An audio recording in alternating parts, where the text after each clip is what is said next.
Salut chers résilients, j'espère que vous allez bien. Aujourd'hui, place à un interview d'un homme riche, un homme qui serait difficile à présenter. C'est un entrepreneur, c'est un investisseur, c'est une personnalité politique, c'est également un chef de famille. Il a de multiples casquettes, donc ce sera vraiment difficile de le présenter. Je vais laisser qu'il se présente lui-même, mais c'est un parcours qui est très inspirant, qui force le respect. Un parcours vraiment appréciable et vu que la jeunesse aujourd'hui a besoin de modèles, de personnes vers qui se retourner, des personnes ressources, je pense que voilà, l'interview de Jean-Claude Kamounié permettra justement à ces jeunes-là d'avoir certaines réponses à leurs questions et surtout d'avoir des ressources, des outils si besoin pour voilà, pouvoir grandir. Donc aujourd'hui ce sera cette interview-là. Installez-vous confortablement parce que voilà, vous n'allez pas voir le temps passer. C'est vraiment une personne qui est hyper dynamique et surtout qui a un bagage lourd. La bouteille est pleine, comme on dit en entreprise.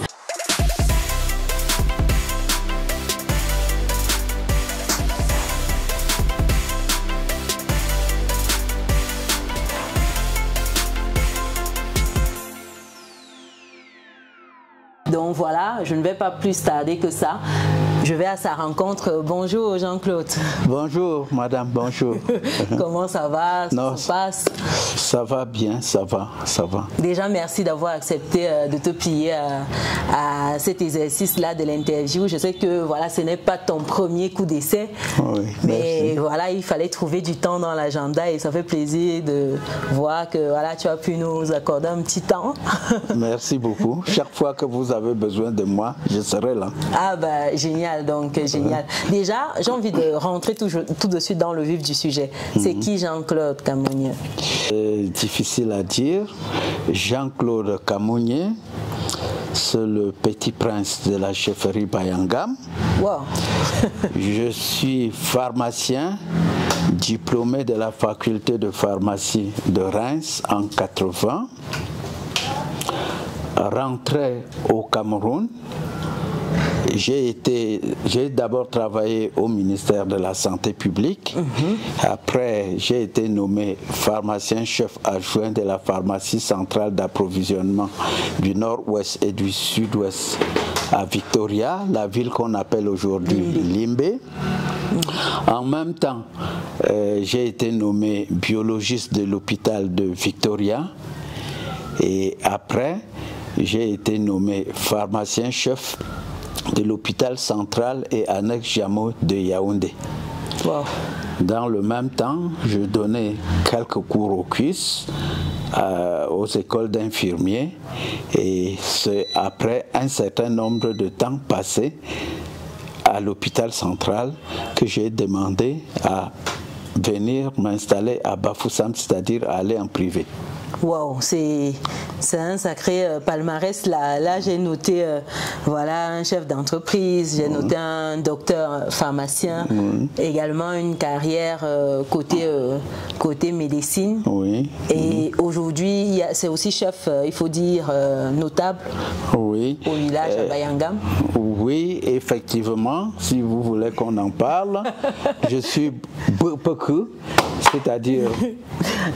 Je suis Boupeku, c'est-à-dire un notable qui soutient les jeunes, mais sachez aussi que j'ai toujours eu des responsabilités. Arrivé ici à Bafoussam, je suis devenu un homme politique. Je suis actuellement le représentant ouest du Conseil national de l'Ordre des pharmaciens du Cameroun. Je suis le président du cercle des pharmaciens de l'Ouest. Et sur le plan politique, je suis membre de la délégation permanente du comité central RDPC du Conquis. Wow. C'est ce que je peux vous dire pour le moment. Ah ouais, il y a beaucoup qui... Trop, il y a beaucoup. J'ai l'impression que... Et le pire, c'est que ce n'est même pas fini. Parce que je sais également que Jean-Claude est auteur. Il y a beaucoup de livres. J'ai envie de partager ici aussi, par exemple, l'histoire de l'art pharmaceutique latin et de la pharmacie au Cameroun. C'est un des livres. Il y a également le livre Les mouvements migratoires en Afrique. Il y a la colonisation et le Cameroun contemporain. Il y a également ce magazine Bafoussam Label. Donc c'est pour dire qu'aujourd'hui, également auteur confirmé, qui n'est pas son premier essai. Oui, actuellement, je suis même conseiller à la Sociladra. La Sociladra, c'est la société des artistes et des écrivains. Je suis conseiller à la Sociladra et j'ai fait tous ces livres. Chacun de ces livres a son point de vue. Si vous prenez par exemple l'histoire de l'art pharmaceutique latin et de la pharmacie au Cameroun. Histoire de l'art pharmaceutique, pourquoi? Parce que l'art pharmaceutique est né dans les pays latins. Ils ont tâtonné et ont fini par parachever leur pharmacopée. Nous aussi, Africains et Camerounais, nous avons tâtonné, mais nous n'avons pas pu parachever notre pharmacopée à cause de la colonisation. Nous qui enseignons aujourd'hui dans les... Parce que j'ai oublié de vous dire, je donne aussi les cours à l'UDM, c'est-à-dire à la faculté de pharmacie de Montagne, de Banganté. Alors nous qui enseignons, nous encourageons les enfants, les enfants à reprendre l'étude de nos plantes et à parachever notre pharmacopée, que la colonisation n'a pas pu nous permettre de parachever. Ah, bon, super. Si vous prenez le livre, par exemple, La colonisation et le Cameroun contemporain, il s'agit de voir la colonisation et de voir ce que nous en tirons de la colonisation 50 ans après. Parce que c'est la colonisation et le Cameroun contemporain 50 ans après l'indépendance et la réunification. Nous voyons ce que nous en avons à tirer et ce que nous en avons tiré et comment nous pouvons rectifier le tir. Il en est de même du livre Les mouvements migratoires en Afrique. Ici, nous montrons comment les premiers mouvements migratoires sont venus de la vallée du sud Yémen, puis de la vallée du Nil, et sont descendus en suivant les cours d'eau, parce que l'être humain a toujours suivi le cours d'eau. Au niveau du Soudan, ils se sont divisés, d'autres sont allés, les Boum, ils sont allés vers le nord Cameroun, en Gangha, et c'est de là qu'une princesse de Gangha, Wuten, est allée vers Bankim et a épousé un Toumou qui a donné beaucoup d'enfants qui ont créé les petites chefferies Bamileke d'aujourd'hui. Wow. Donc c'est pour ça que nous montrons les mouvements migratoires. Et à côté de ça, nous voyons un peu les grands énigmes Bayangam du XXe siècle. Ça c'est une bibliothèque vivante. Et quand vous prenez ça, Bafoussam Label, c'est un magazine. J'ai même eu une lettre de félicitations de monsieur le gouverneur de l'Ouest pour ça. Ça montre l'histoire de la ville de Bafoussam et ce que nous avons fait à Bafoussam comme politique depuis 90. Avec la naissance de la démographie, ça montre tout ce que nous avons fait avec le monsieur Zété comme homme politique, ce que nous avons fait à Bafoussam dans l'intérêt de la communauté camerounaise. Wow. Donc voilà, c'est comme ça que je suis un écrivain. Et je veux vous dire que l'État a bien reconnu tout le travail que nous avons abattu jusqu'ici, puisque actuellement, je suis chevalier de l'Ordre national du mérite camerounais, officier de l'Ordre national du mérite camerounais, chevalier de l'Ordre national de la valeur, officier de l'Ordre national de la valeur et commandeur de l'Ordre national de la valeur. Ben, dis donc. Dans la ville de Bafoussam, nous avons beaucoup travaillé dans la ville de Bafoussam, beaucoup de routes qui sont là, grâce à nous. Et la ville a reconnu, puisque je suis chevalier de l'action communautaire de la ville de Bafoussam et commandeur de l'action communautaire de la ville de Bafoussam. C'est ce que nous avons fait pour que la ville de Bafoussam soit au niveau où elle est aujourd'hui. Oui. Ça en fait des titres, hein. Ça en fait un parcours. C'est-à-dire que j'ai l'impression qu'on liste comme ça, quelqu'un qui nous écouterait penserait que ça s'est fait en un jour.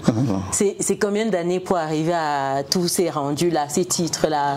Bon, sur le terrain, on est à combien d'années aujourd'hui? C'est depuis 87.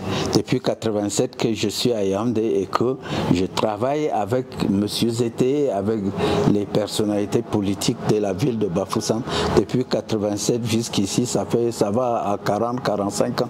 Waouh! Ouais, 40-45 ans. Donc c'est pour dire en fait, parce que quand les uns et les autres voient les réalisations des grands frères, des tontons devant, etc., on pense qu'en fait, en un claquement de doigts, on aura le même rendu. Il faut comprendre que ça prend du temps, n'est-ce pas Jean-Claude? Ça prend du temps. C'est un processus et c'est ce que je me tue en fait à expliquer aux jeunes sur la chaîne et aux moins jeunes en fait. C'est que toute chose prend du temps et il faut accepter de payer le prix du processus parce que sinon vous allez vous retrouver dans des couloirs un peu particuliers. C'est pas l'objectif. Quoi qu'il en soit, où est-ce qu'on trouve tous ces livres-ci si on tient à se les procurer? Oh non, il y a dans certaines librairies là, mais j'ai tout ça ici. Ici, c'est ici à la pharmacie Binam. Voilà, à la pharmacie de la pharmacie Binam. La pharmacie Binam.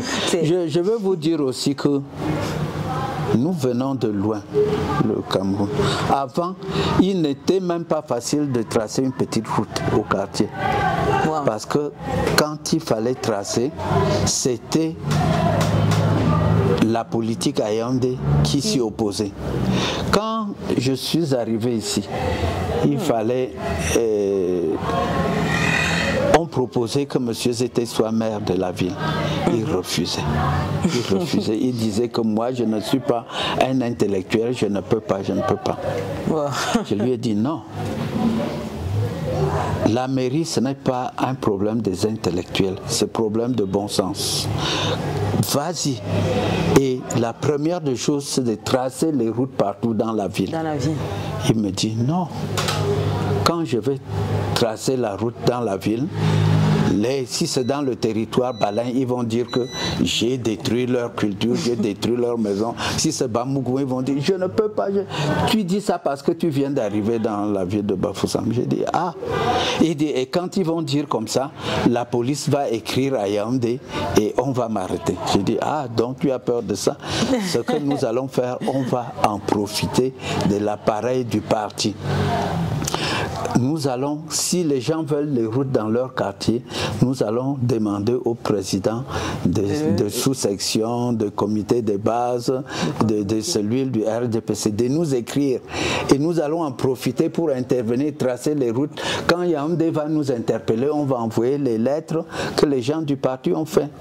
Je vous montre par exemple cette route qui passe à 2 voies. Devant la pharmacie. Devant la pharmacie, effectivement. Ouais. Et il était question, cette route était complètement abîmée. Cette route était complètement abîmée jusqu'au carrefour de la Mifi là-bas. Nous sommes allés à Yaoundé pour demander qu'on nous aide à refaire le boulevard, la route du boulevard qui est là-bas. Oui, devant. Bon.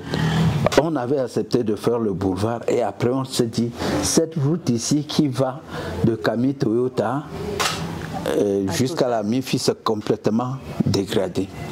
Monsieur Zété m'a dit, allons à Yaoundé voir les gens pour ça. Nous sommes allés, on a vu le Premier ministre, on a vu le secrétaire général adjoint à la présidence à l'époque, le ministre des travaux publics, pour le supplier de nous aider en même temps ce tronçon.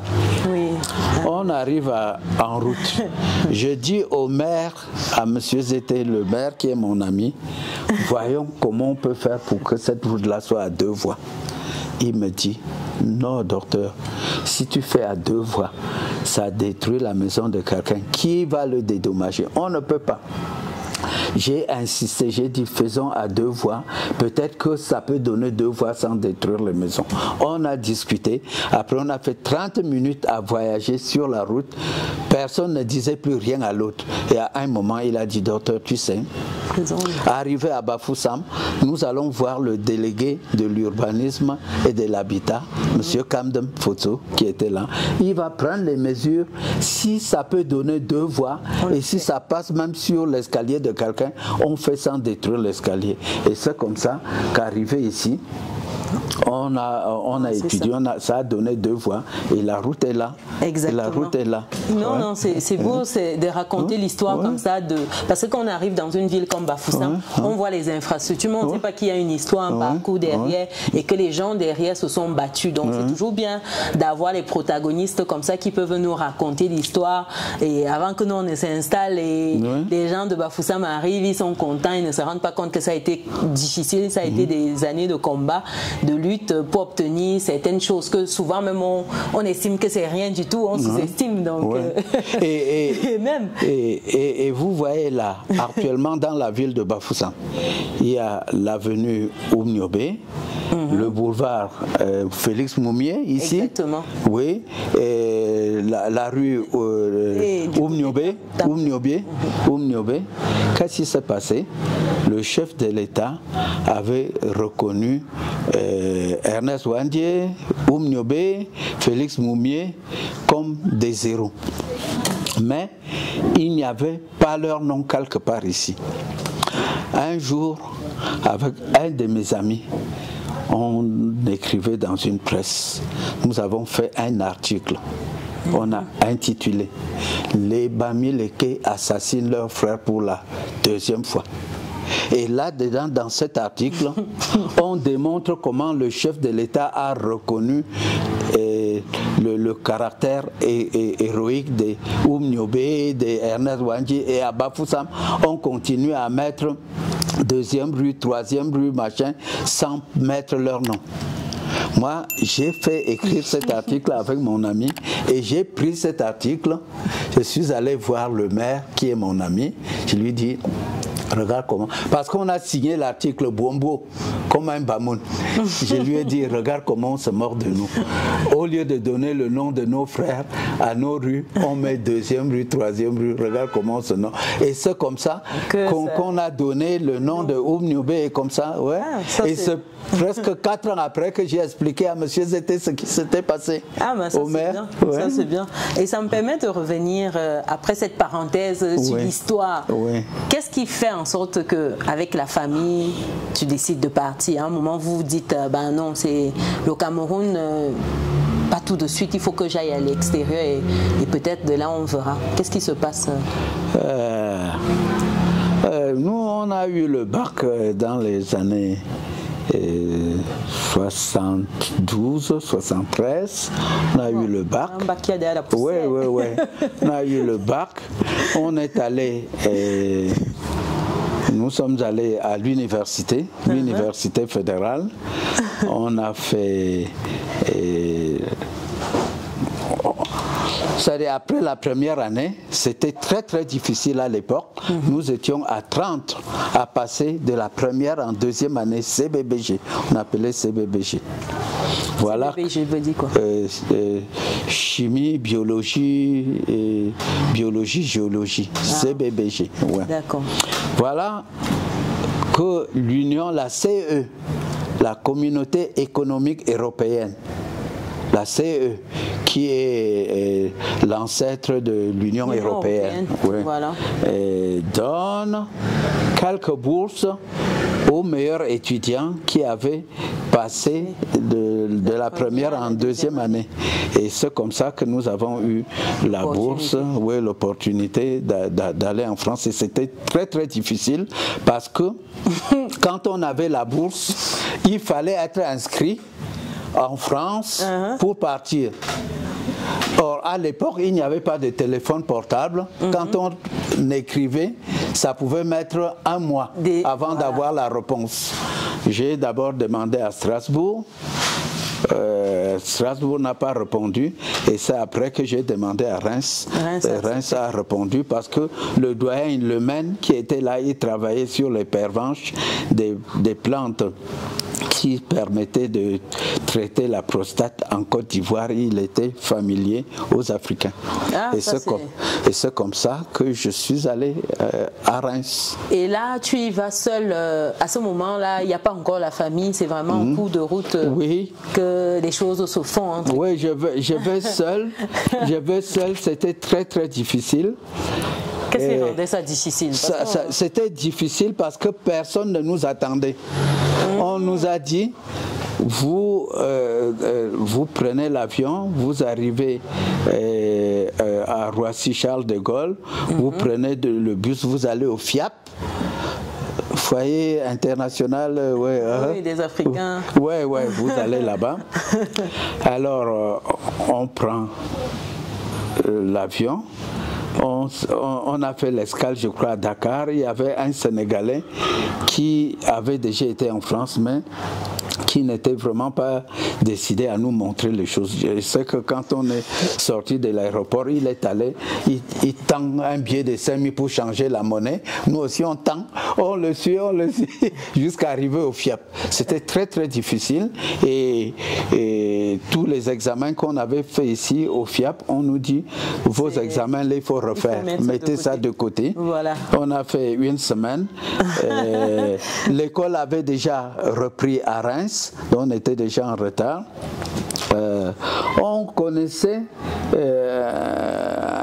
un gars là à Reims. On avait pu avoir son numéro. On est arrivé un vendredi, on est allé chez lui. C'était le 8 octobre 1974. On est allé chez lui. Et puis, sa femme nous a dit qu'il est parti en Allemagne. C'était vendredi, mais quand il est venu dimanche, il a dit non, je ne vous veux pas chez moi. On avait hébergé d'autres comme ça, n'étaient pas reconnaissants. Bon, tout ça. Il y avait l'ancien maire de Bangante, Jonas, là, qui était dans le lot. Non, on savait qu'il était étudiant à la faculté de pharmacie de Reims. C'est le professeur Domgan qui nous avait donné son nom. On était obligés d'aller à Croix-Rouge dans le quartier, fouiller sa maison, et c'est lui qui nous a reçus et nous a permis de nous introduire en fac. Ça, ce sont les aventures de l'Occident. Hein, et une fois ce parcours d'arrivée validé, les années passent. Qu'est-ce qui fait en sorte qu'il y ait ce retour? Comment, à un moment, vous vous dites, voilà, avec l'environnement, les autres et madame, il dit que bon, là, c'est le moment de rentrer. Oui. Comment ça se passe? Ce qui se passe, c'est que d'abord, nous, on était boursiers de la CE. Il y avait déjà la pression de la CE.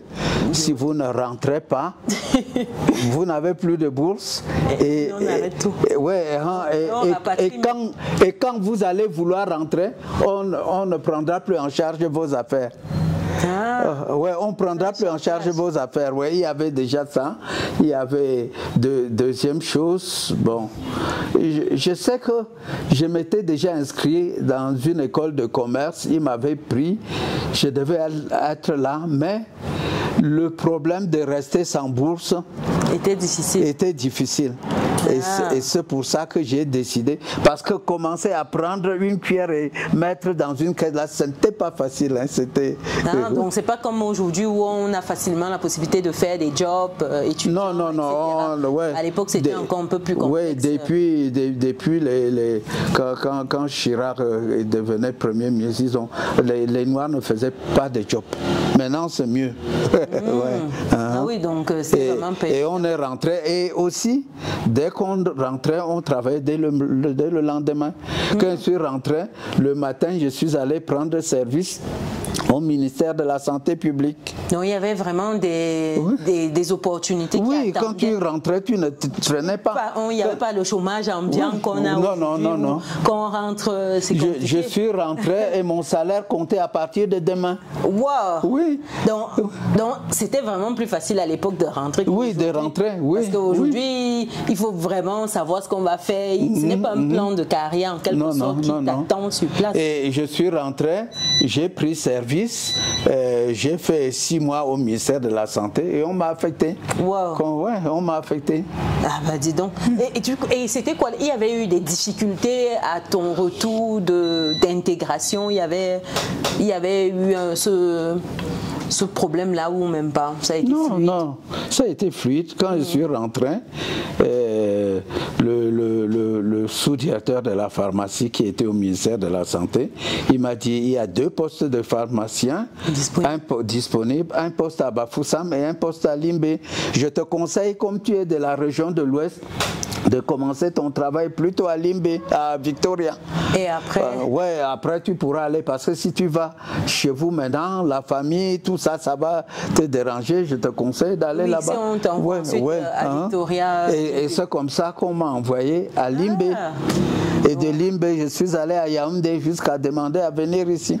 Wow. Donc en fait, c'était quasiment plus ou moins clair le parcours par la suite. En fait, il y avait un plan de carrière entre guillemets à l'époque, ce qui n'est plus le cas aujourd'hui. Non, ce qui n'est plus le cas. Aujourd'hui, s'il y a des personnes qui ont voyagé, est-ce qu'aujourd'hui tu les conseillerais de rentrer ici et puis de s'installer comme ce fut ton cas à l'époque? Oui, mais bon, ça dépendra du domaine. Mais généralement, on conseille aux gens de venir s'installer. Mais quand il faut venir s'installer, il faut savoir ce qu'on va faire. C'est pour ça qu'en faisant les études, il faut faire en fonction des possibilités de travail dans le pays. D'accord. Et quand tu dis en fonction, un exemple par exemple de cas où ça ne passerait pas, ou dans un examen où ça passerait facilement, les études, il y a un besoin dans quoi? Oui, mais actuellement, les professions médicales, les gens finissent toujours par s'en sortir. Même les affaires, je préfère que quelqu'un qui fait les affaires, qu'il commence d'abord là où il est, avant de venir faire une autre partie ici. C'est-à-dire que pour ne pas être complètement désarçé. Elle aura déjà mis un pied dans l'environnement. Donc je conseille aux enfants de venir, mais avec précaution, avec prudence. Il faut venir faire quelque chose, pas venir tomber au chômage. Effectivement. Effectivement. Donc, comme je dis souvent, il faut déjà avoir les pieds solides là où on se trouve avant de penser en fait retour, et surtout avant d'investir au pays. Parce que le problème, c'est que beaucoup conseillent tout de suite, quand ils commencent déjà à travailler, il y a un vent de retour au pays qui naît un peu partout dans la diaspora, et ça fait qu'à peine tu commences déjà un peu à travailler, on te dit non, il faut déjà aller investir, il faut construire, il faut. Oubliant que souvent on peut commencer d'abord où on est, on achète une maison, on ouvre un business, une pharmacie, etc. Et quand on a déjà vraiment les rouages de la chose, on duplique, ou on voit comment c'est possible de faire une activité dans ce sens, parce qu'on maîtrise déjà ça ailleurs, et de voir comment contextualiser si possible. Et moi je me dis que dans ce sens-là, c'est un peu plus viable un retour, parce que les conditions sont déjà quand même un peu favorables par rapport à quelqu'un qui arrive et que voilà, il va à la guerre, la fleur au fusil, donc il doit tout refaire. Il y a autre chose. Quand un enfant peut s'intégrer dans son pays, moi je l'encourage à rester. Une fois, un de nos amis qui était nommé ministre, je suis allé avec les hommes d'affaires de l'Ouest le saluer. Nous sommes arrivés. Les gens étaient contents, tout. La fête. Ouais, il a posé une question. Il a dit, oui, vous êtes les hommes d'affaires. Vous avez créé des entreprises, des sociétés, et vous envoyez tous vos enfants en Europe et ils ne viennent pas. Quand vous allez vieillir, qui va gérer vos affaires? Qui va prendre la relève? Qui va prendre la relève? Non, je pense effectivement qu'il faut prendre le temps de bien asseoir son business et d'intégrer la descendance dedans. Parce que, comme on dit, la succession, la réussite d'une succession, c'est pas le successeur. S'il n'y a pas de successeur pour prendre, ça aurait été un gâchis. Oui, ça aurait été un gâchis. Parce qu'on a beau faire des empires, mettre en place des empires et tout, mais si derrière l'empire tombe après soi, c'est un aveu d'échec. Oui, c'est un aveu d'échec. Donc c'est un peu dommage. C'est pour cela qu'effectivement, il faut à un moment prendre le temps d'encadrer les enfants. Même quand ils partent, c'est pour l'ouverture d'esprit, c'est pour l'esprit d'analyse, etc. Mais rentrer toujours, surtout quand les conditions sont bien propices. Moi, je pense que c'est The Place for bien. On a beau dire ce qu'on veut, on est toujours bien à la maison. Moi, je pense que il faut toujours amener les enfants à rentrer au pays. Exactement. Or, beaucoup d'enfants, quand ils y vont, ne veulent plus rentrer. Ne veulent plus rentrer.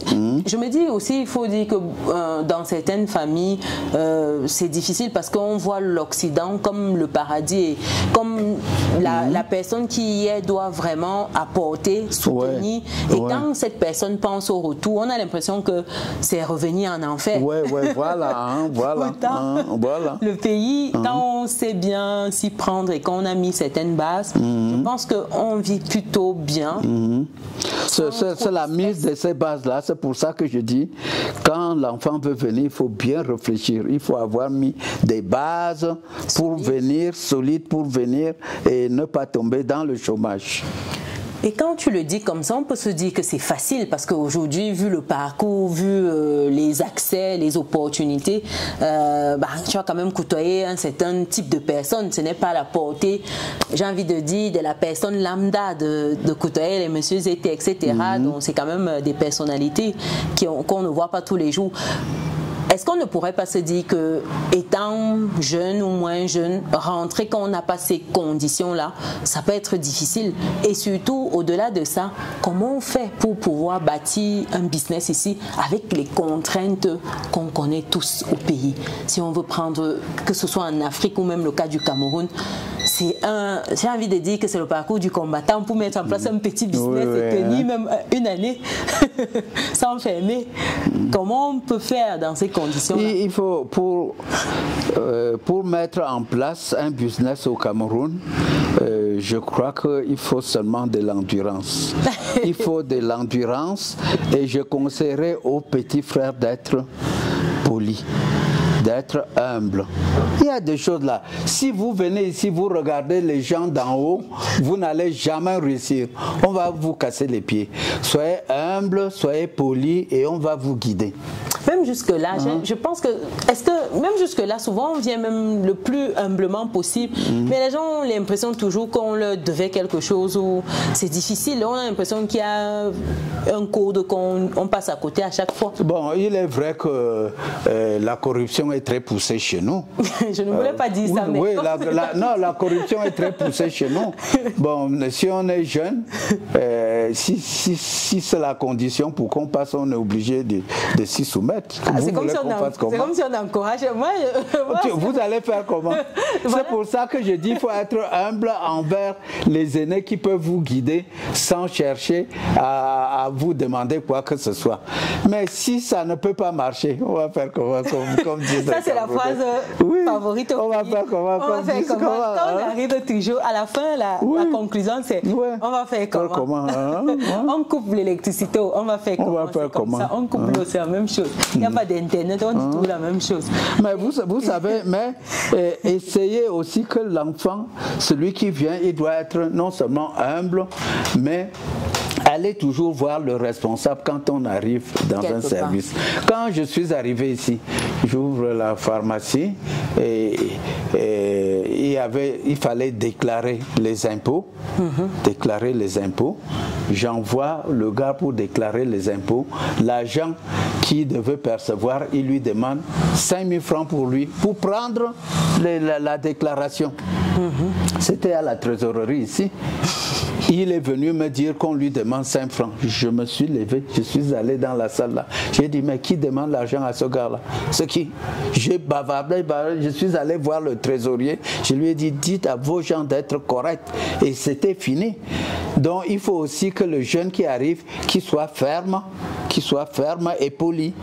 Ouais. Ah oui, je pense effectivement, c'est un conseil qui revient beaucoup, c'est d'aller voir les responsables. Les responsables, ça, c'est un vrai point ici. Parce que quand on s'arrête à la porte, les petits agents vous baladent partout. Pour une petite question, il faut graisser un peu la patte par-ci, par-là. C'est pas facile. Donc, ici, comme conseil, donc, voir les responsables. Il faut voir les responsables et être humble. Être humble, être enseignable, prêt à écouter les conseils. Écouter.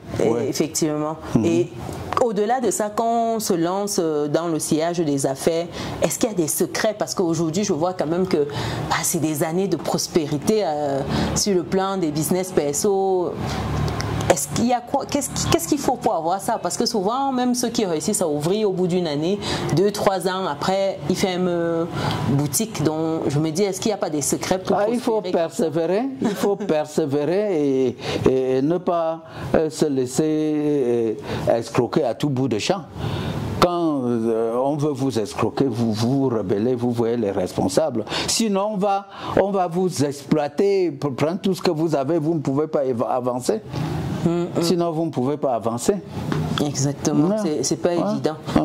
Pas évident. Parce que moi, ici, je suis président du Cercle des pharmaciens de l'Ouest. Tous les temps, j'interviens parce qu'on veut, tel vient dire, docteur, il y a ceci, cela. J'interviens pour eux tout le temps. Tout le temps. Wow. Wow.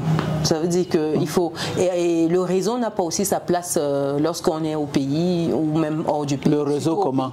C'est-à-dire avoir des personnes ressources, des mentors et des personnes qui peuvent... Il faut être humble et être proche des gens. Les gens qui peuvent intervenir si tu as des problèmes. Donc, si tu as des problèmes. Quand j'interviens, on sait que je peux agir. Et on fait attention. Exactement. Exactement. Donc, il faut avoir quand même un contact, en tout cas ne pas rester seul, isolé. Non, si tu restes seul, tu n'avances pas. Tu n'avances pas. Il faut être avec les gens. Effectivement, il faut être avec les gens. Pourquoi Bafoussam et pas Yaoundé? Voilà, effectivement, j'ai travaillé à Limbé, j'ai tellement travaillé à l'hôpital central de Yaoundé que le secrétaire général de la présidence à l'époque, M. Kouété, m'avait dit, docteur, si tu veux même t'installer à Yaoundé, il n'y a pas de problème, il faut t'installer. Mais j'ai décidé de venir à Bafoussam. Pourquoi? Parce que on commençait déjà à sentir le tribalisme. C'est-à-dire qu'à Yaoundé, tu ne pouvais pas être maire, tu ne pouvais pas être un conseiller, c'était très très difficile. On commençait à sentir un tribalisme, peut-être suscité ou favorisé peut-être par l'État, on ne sait pas, mais on commençait déjà à sentir.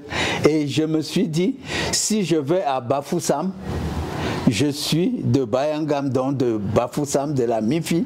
Personne ne viendra me dire que je ne suis pas chez moi. Pas légitime. Et je serai plus à l'aise à Bafoussam.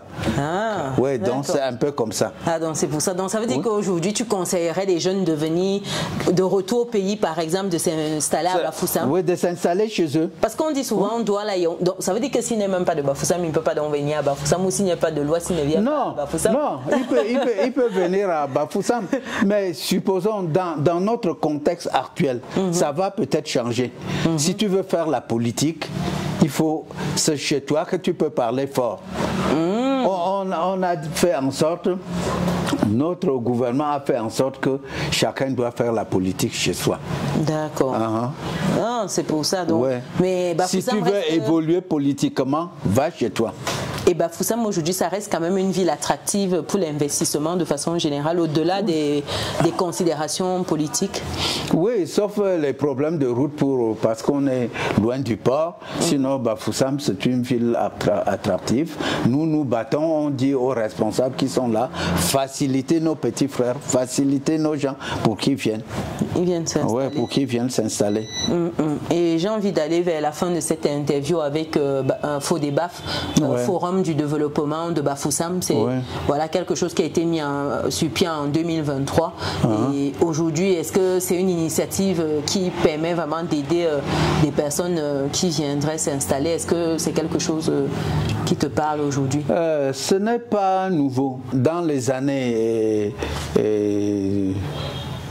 2014-2015, on a organisé un forum où on a appelé toute la diaspora de l'Ouest, tous les gens de l'Ouest, pour venir travailler sur l'avenir de Bafoussam. Parce qu'on veut une belle ville à Bafoussam qui est le chef-lieu de la région de l'Ouest. Donc, qui est quelque chose comme le FOBAF pour continuer ça. C'est une bonne chose. Et voilà, même quand on avait fait ça, bon, ça, voilà.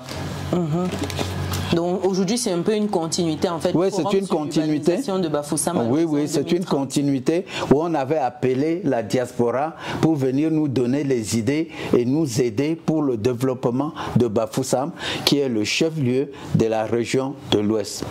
Je voulais vous rappeler que dans l'avenir, dans le passé, quand on parlait de Bafoussam, c'était Banjul, Bayangam, Bamougoum, partout.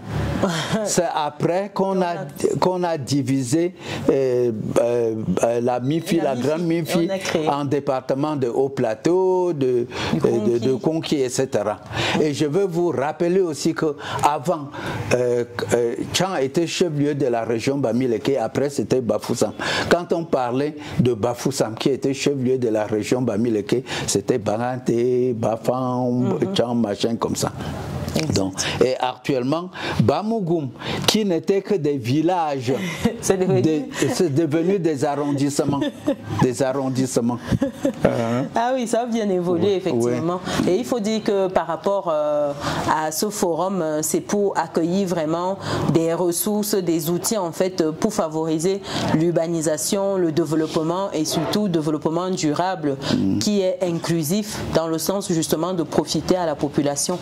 Donc je pense aujourd'hui que voilà, le maire de la ville travaille à fond pour appeler la diaspora. Oui, c'est pour appeler la diaspora à venir investir dans la ville. Exactement. C'est ça. Il y a besoin de ces fonds-là. Surtout qu'aujourd'hui, c'est quand même tu as une ancienne diaspora, même si ça date quand même.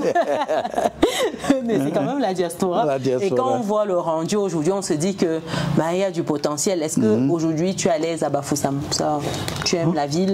Oui, non, je suis à l'aise à Bafoussam, il n'y a pas de problème. Et je veux vous dire, je ne peux pas ne pas revenir là-dessus. Bafoussam aujourd'hui est ce qu'il est à cause du contrat C2D, développement des engagements. Ce contrat-là qui a permis de développer la ville avec une partie de la CAN et une partie du gouvernement. C'est vrai qu'on a plus l'impression aujourd'hui que c'est la CAN qui a vraiment aidé Bafoussam, mais quand on creuse, on se rend compte effectivement non, ce n'est pas qui a énormément contribué, beaucoup plus que la CAN même d'ailleurs. Le projet C2D a été bien géré par M. Zété et c'est pour ça qu'il a eu le prix de meilleur délégué. Le projet C2D. Ah, d'accord. Et je vous avais déjà montré ce projet C2D dans ce magazine, effectivement. Les kilomètres de route en fait qu'ils ont fait, tout créés, etc. Et ça a permis vraiment à Bafoussam d'être une ville où c'est beaucoup plus agréable d'y vivre. Et les gens, généralement, le week-end, ils partent à Douala, Yaoundé. Et là, de plus en plus, même avec les projets, le parc, etc., les parcs qui ont été créés, le dynamisme, la ville connaît un bel essor et puis ça attire de plus en plus. Bon, nous attendons et nous souhaitons du gouvernement qui est vraiment une autoroute Douala-Bafoussam, parce que nous avons besoin du port. Nous souhaitons même au chef de l'État, s'il peut projeter les choses, qu'on prévoit le chemin de fer Yaoundé-Bafoussam-Douala.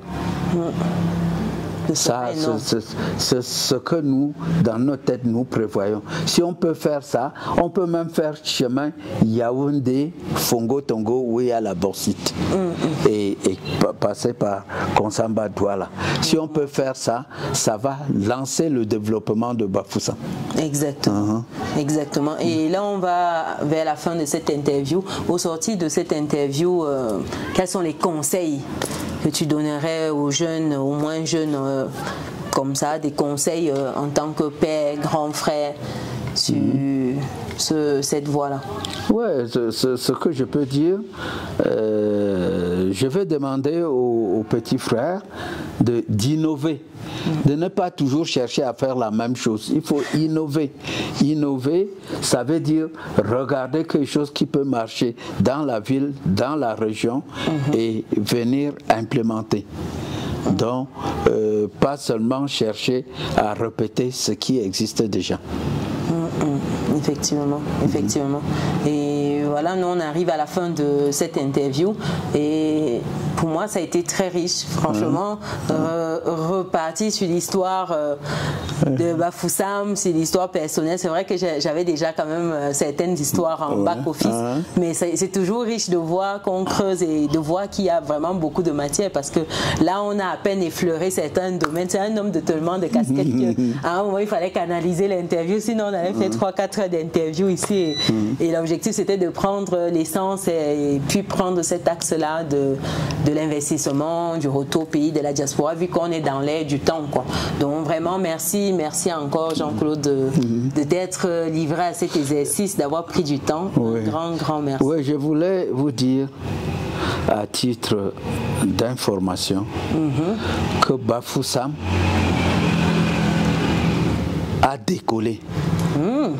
Décollé. Bafoussam a décollé à cause des rafles de 1960-62.